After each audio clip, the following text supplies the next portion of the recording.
Seguimos en Actualidad Preventiva. Recordarles, ¿verdad?, suscribirse al canal y darle a la campanita para que le lleguen los avisos de cada una de nuestras emisiones. En el segmento pasado, Andrés, conversábamos sobre los fideicomisos y la ley de alianza público-privada y la posibilidad de que el sector privado pudiese entonces participar en ya sea un fideicomiso público o en cualquier otro tipo de negociación con el Estado para la realización de una obra en el que hayan inversiones mixtas, tanto privadas como públicas. Correcto.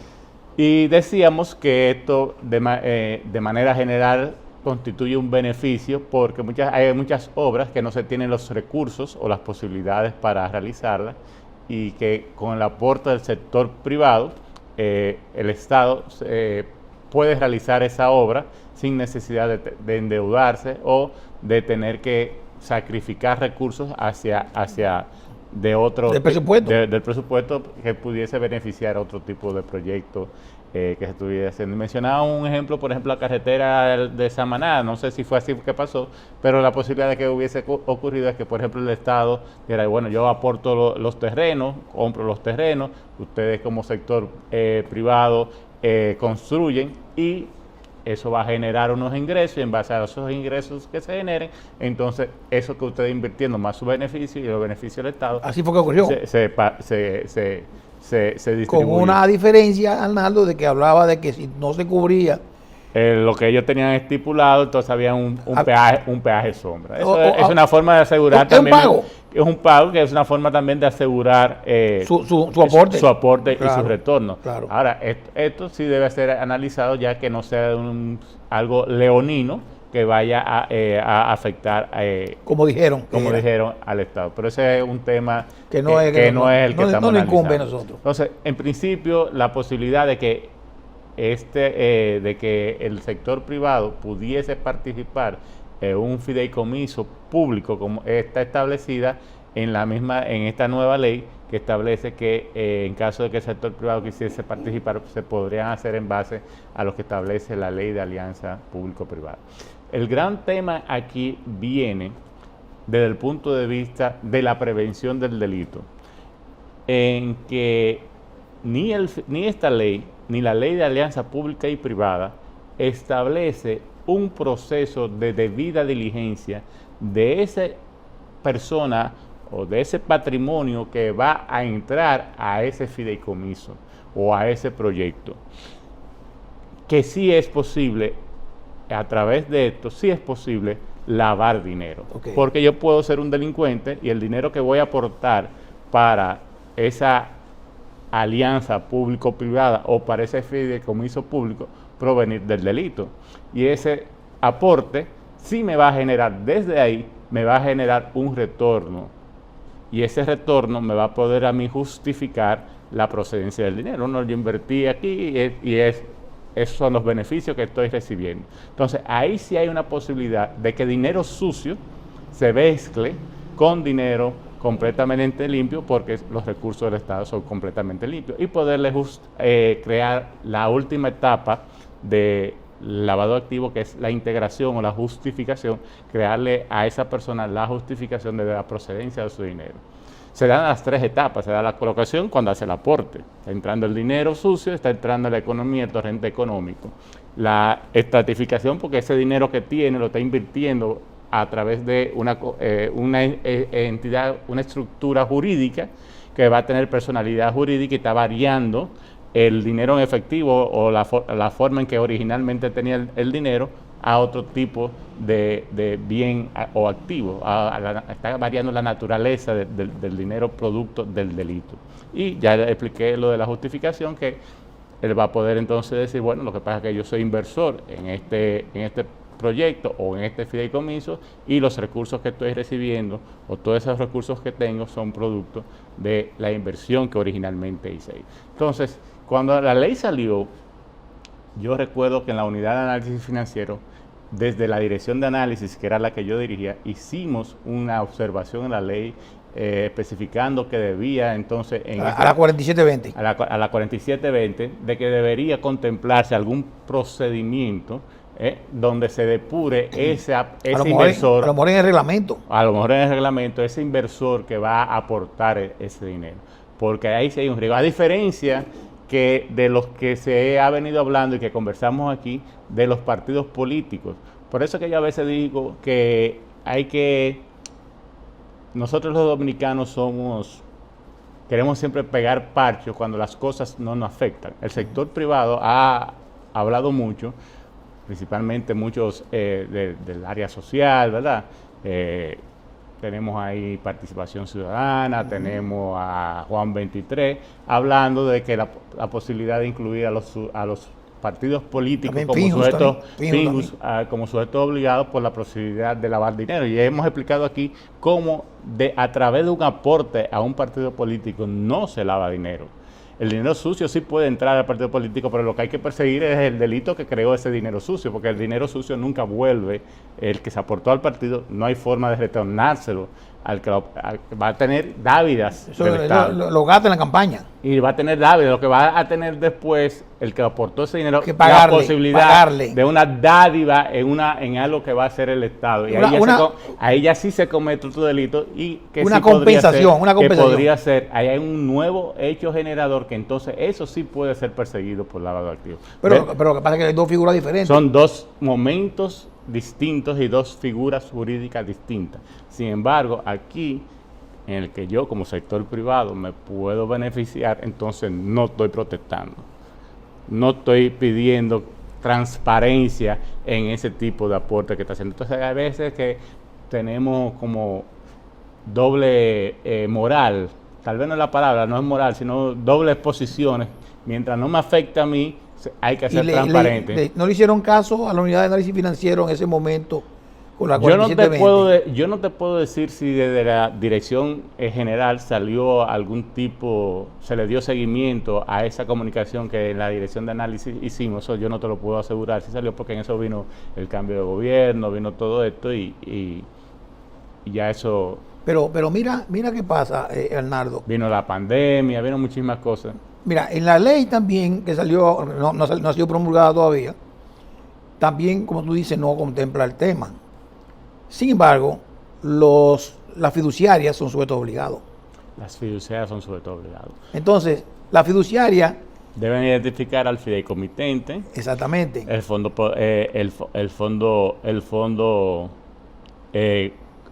fideicometido, el fondo que se está dando, ¿verdad? En principio la fiduciaria ya va a recibir un contrato hecho.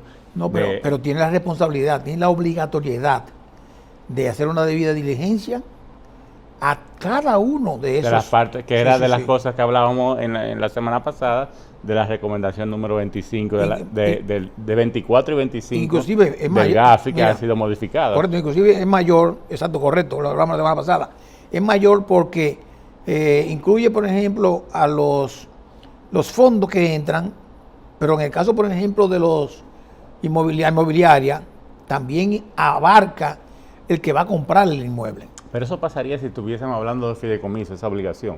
Ahora, si estamos hablando de la ley público-privada, no. ahí no hay un fideicomiso, ahí hay simplemente un proyecto donde el Estado aporta una parte y el sector privado aporta la otra parte. Sí, ahora, quizá, Arnaldo, aunque la ley no esté estipulado exactamente, se puede hacer la debida diligencia. O sea, el Estado debe hacer eso, porque además es más sano para el mismo Estado. Y aunque no esté la ley, podría reglamentariamente estipularse o procedimentalmente estipularse porque hay una área, una institución estatal creada que es precisamente para ese tipo de cosas, de la alianza público-privada, que la dirige Sigmund Freud. ¿Y el reglamento de esa ley se hizo? El de esa ley 4720.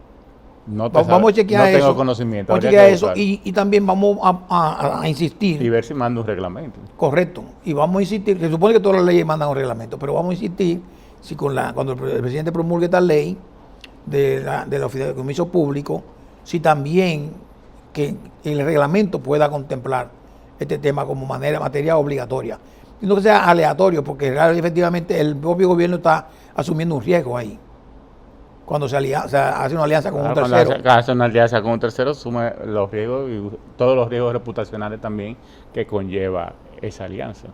Bueno, ahí había un tema adicional, Arnaldo, que se hablaba, y fue cuando el debate comenzó, cuando se hablaba de que Punta Catalina iba a entrar como un fideicomiso público, ¿se acuerdan? Hubo un proyecto de ley, se batalló demasiado por todos lados, y se cuestionó el comité técnico, pues se quedó fuera de la mesa eso, y se consideró el gobierno crear una compañía por acciones para Punta Catalina, que el presidente en su discurso del 27 de febrero habló bastante bien sobre Punta Catalina y de los beneficios que ha dejado.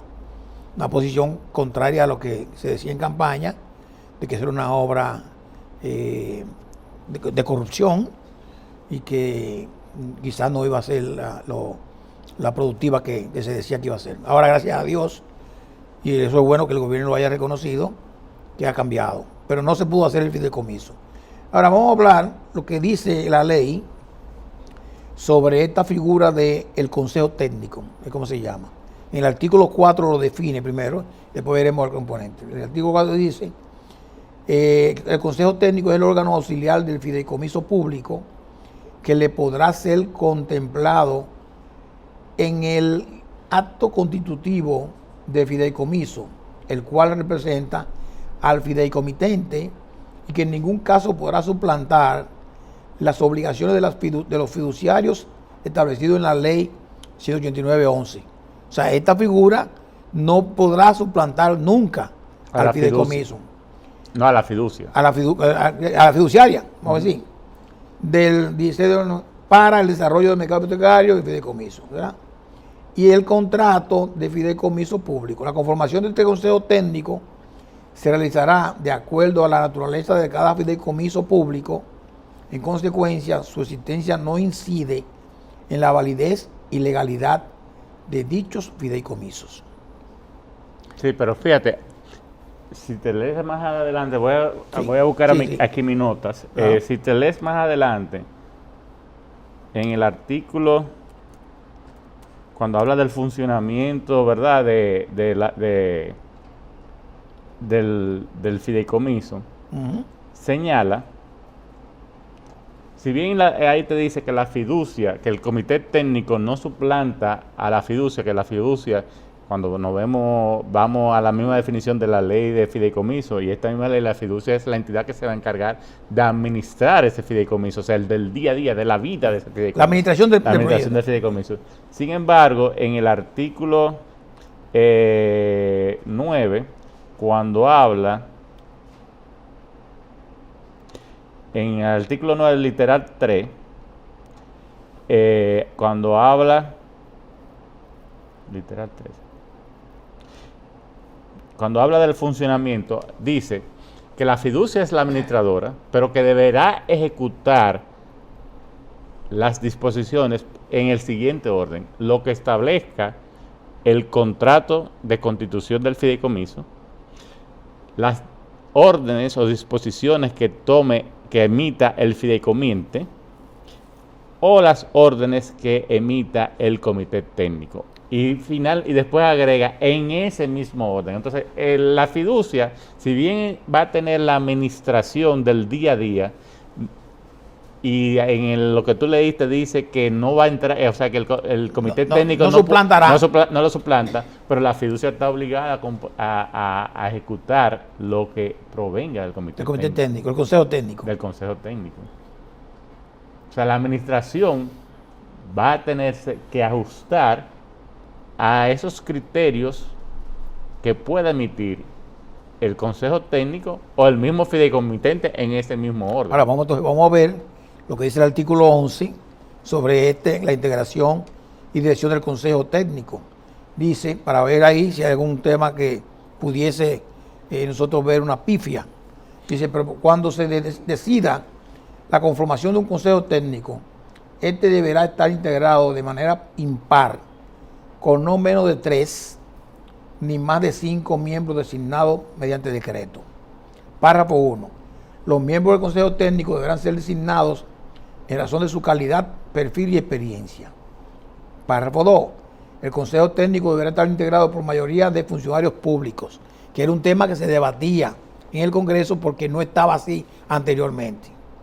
Fíjate que en el caso, por ejemplo, de Marrancini, que es una persona de solvencia moral bastante y seriedad, yo veía que no había un problema, pero por debajo de lo que se decía, bueno, es que ahí no hay ningún funcionario público de nivel que tenga mayoría en este consejo, sino que va a ser representación del sector privado, porque Marrancini es un empleado, es un funcionario del sector privado, ¿verdad? Un empresario, vamos a decir así. Pero aquí está poniendo claramente en el párrafo 2 del artículo 11 que el Consejo Técnico deberá estar integrado por la mayoría por funcionarios públicos. Párrafo 3. El presidente del Consejo Técnico deberá ser el funcionario público de mayor jerarquía relacionado con el fin del fideicomiso público en cuestión. Lo que tú estás diciendo ahora mismo. O sea, el mayor funcionario de jerarquía es el presidente del Consejo, ¿verdad?